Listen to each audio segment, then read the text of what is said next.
Welcome back to yet another exciting chapter of Boku no Hero. This is our chapter review for chapter 226, and I'm just going to start things off with, of course, this is our 10th video, so I am throwing down into the comment section for you all to open up a poll, whether you prefer Core or you prefer me.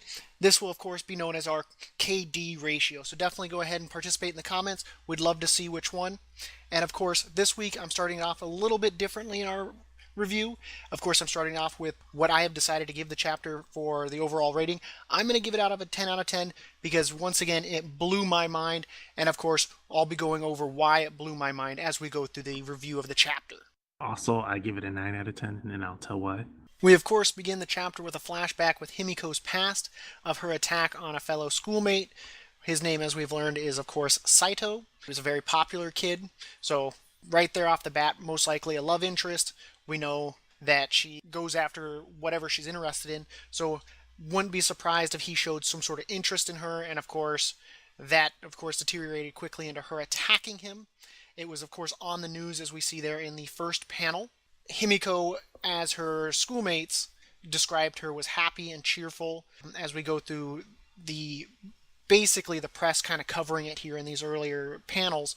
And of course, the schoolmate that saw it described her having stuck a straw into his body and was drinking his blood with an ecstasy and a smile that was sickening. And just looking at the photo of it, it is terrifying to look at. And of course, the parents say she was a lost cause, that she was a demon. So this was kind of going on behind the scenes, that she was hiding that away at the house.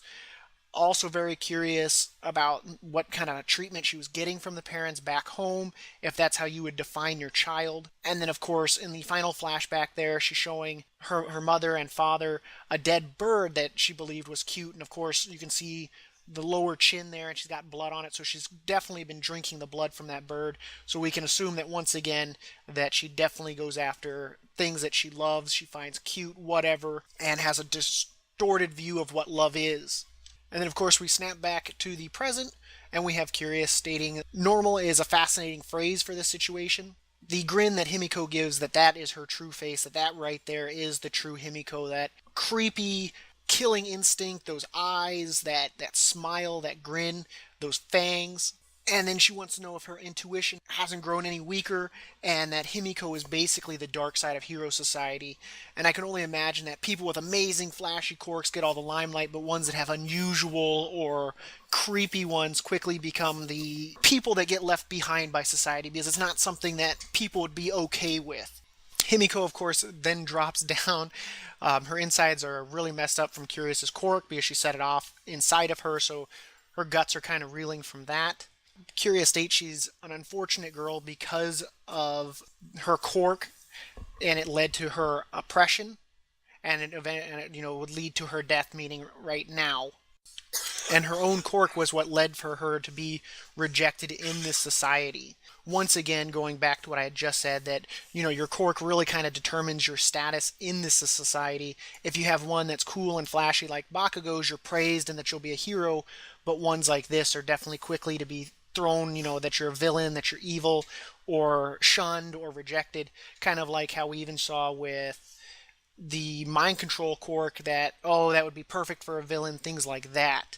But that, of course, didn't sway him. She, of course, mentions that Himiko would have gone through court counseling, but the way she says it is, it's a program designed to help understand others and adjust to society, but the way she says a correction program makes me believe that it's almost more of like a brainwashing to kind of normalize you into society without using your quirk. Could you imagine an after school club for drinking blood? I can only imagine how you'd find out that that's your quirk. But of course, in this chapter, we're kind of, I wouldn't say kind of given the limelight of what maybe quirk users like this, like her and like Stain, but Curious states that with her ability to drink blood and transform, that she was naturally drawn to blood. And of course, we see in the panel, she's of course holding an injured bird or whatnot. She raises it up to her mouth and begins consuming its blood.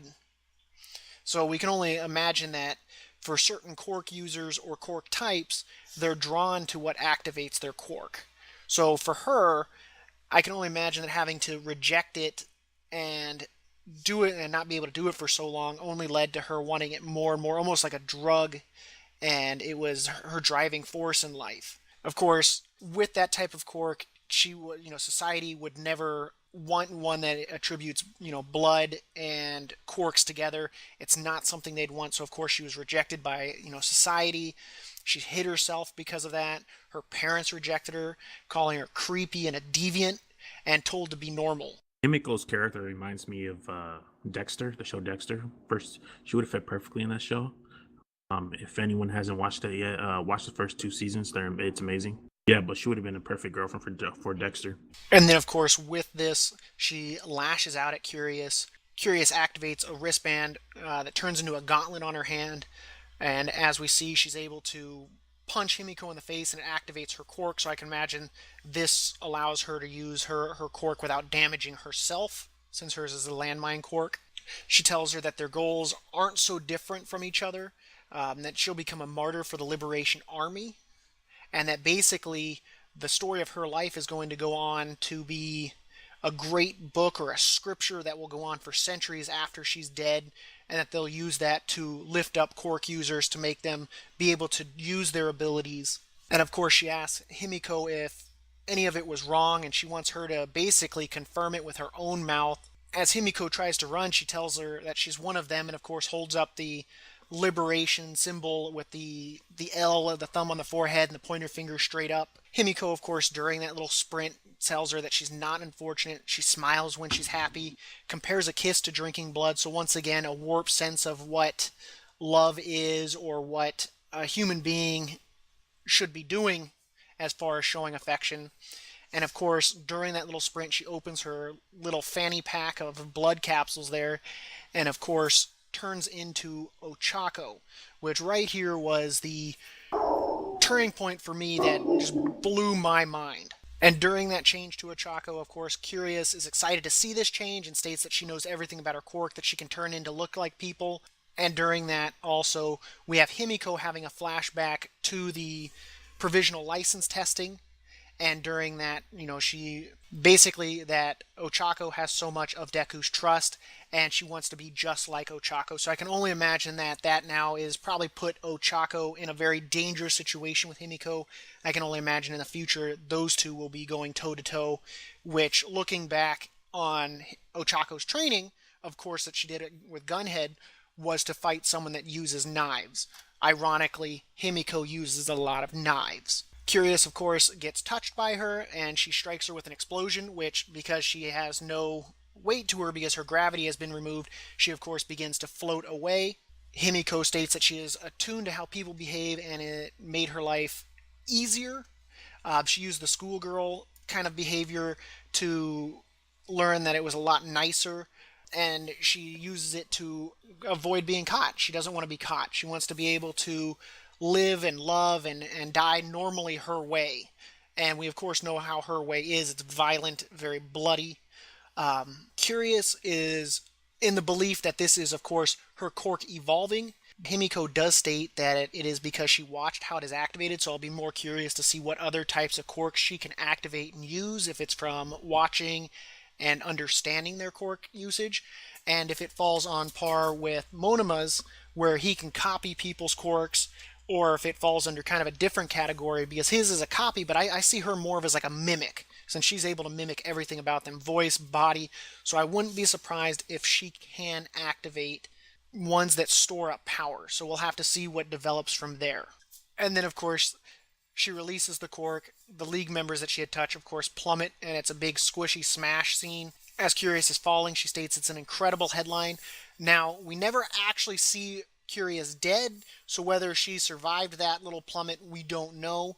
It's hard to tell in the fray. It kind of looks like in the panel she might be up front, but looking at the shoes that she's wearing, the person in that dress is wearing, it doesn't match up to what Curious was wearing with the boots, since those look to be more like heels. She mentions that she's all beat up like Deku, and of course has a smile on her face, and that she just won't kill for anybody, but because Tomuru will get rid of what she doesn't like, that of course leaves all the things that she does like. She would be alive, is that she would just be messed up, disfigured, most likely.